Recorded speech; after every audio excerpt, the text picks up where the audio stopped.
Assalamualaikum warahmatullahi wabarakatuh. Boleh tak kalau saya nak ajak kita semua supaya lebih cakna tentang pemakanan kita, insyaAllah. Sebab apa? Pertikaian tentang sijil halal jakim. Sijil halal jakim. Orang tanya, yang dekat pasar malam, yang kedai-kedai tom yam apa semua tu, tepi-tepi jalan apa semua tu, tak ada pun sijil halal jakim.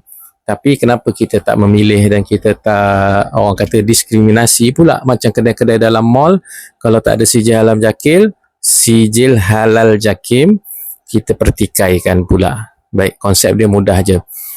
Selagi mana orang Islam itu yang menjual makanan, insya-Allah kita dengan yakinnya kita berkongsi iman yang sama, kita berkongsi hukum hakam yang sama, kita berkongsi ilmu yang sama tentang fardu, kepentingan, kewajipan mencari sesuatu yang halal sebagai makanan kita. InsyaAllah kita boleh menaruh kepercayaan kepada penjual tu yang Muslim, penjual yang Muslim.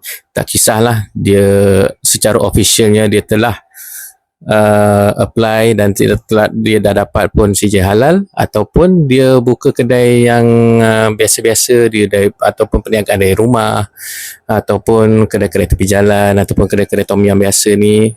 Yang penting kita pastikan pemilik dan juga pekerjanya adalah seorang yang Muslim, seorang yang mengucap syahadah La ilaha illallah Muhammadur Rasulullah. Berbeza pula dengan kedai-kedai yang ownernya bukan Muslim. Dah tentu kalau kedai yang owner bukan Muslim, yang di kedai-kedai tepi jalan ataupun yang kedai-kedai daripada rumah ni apa semua, dah tentu kita takkan order. Betul. Tapi kenapa pula kalau di dalam mall apa semua tu kita macam kononnya up standard pula kan. Yang dalam mall kononnya tak apa boleh order.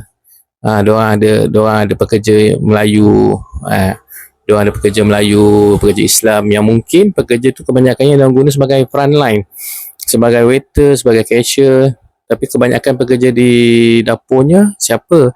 Dan ownernya siapa? Adakah mereka ni berkongsi iman yang sama dengan kita, yang mana dengan iman tu kita ada ilmu tentang perkara-perkara halal dan baik, bersih ni. Perkara diorang agama lain tak ada pun istilah halal-halal ni kan. Betul kan saya kalau saya salah? Okay, itulah. Jadinya kita jadikan untuk perniagaan bukan Muslim ni sebagai satu tiket ataupun sebagai satu kewajipan pada diri kita. Standard kita ni, kita standardkan, kita setkan. Kalau tak ada halal daripada, insyaAllah daripada JAKIM sendiri, ataupun kita itulah, kalau tak ada halal daripada JAKIM, kita perlu letakkan sedikit syak wasangka. Okay, kita boleh tepiskan syak wasangka ni jika kita yakin pekerja yang handle dia tu adalah Melayu Islam ataupun adalah Islam. Tak kisahlah dia Melayu ke, dia Bangladesh ke, dia mana-mana pun, asalkan dia berkongsi syahadah yang sama dengan kita.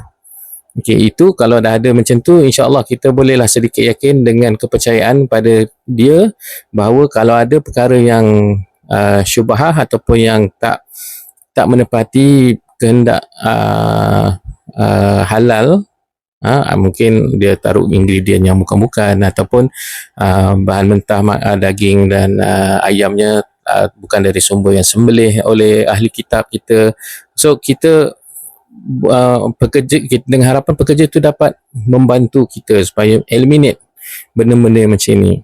Berlainan pula dengan kedai-kedai yang kita sahih, kita yakin dan kita tahu pemiliknya adalah Muslim yang berkongsi iman dengan kita, berkongsi syahadah sama dengan kita, undang-undang yang sama tentang pemakanan yang dia amalkan.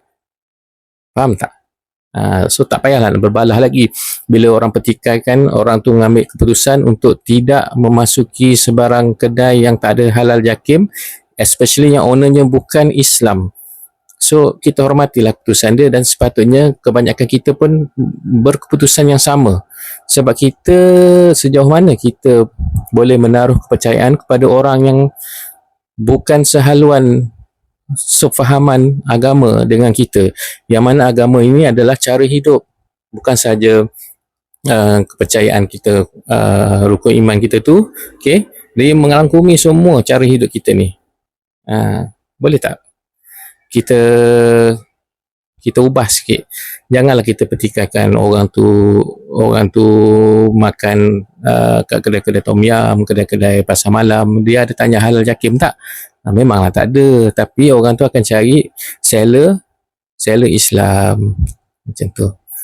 So patutnya kita pertikaikan diri kita sendiri. Kenapa kita tak nak cari seller Islam? Kalau kita pun terliur sangat orang yang bukan Islam punya perniagaan, kita boleh je support, tapi dengan syarat dia meyakinkan kita, dan dengan kita ni asas keyakinan kita pada JAKIM lah.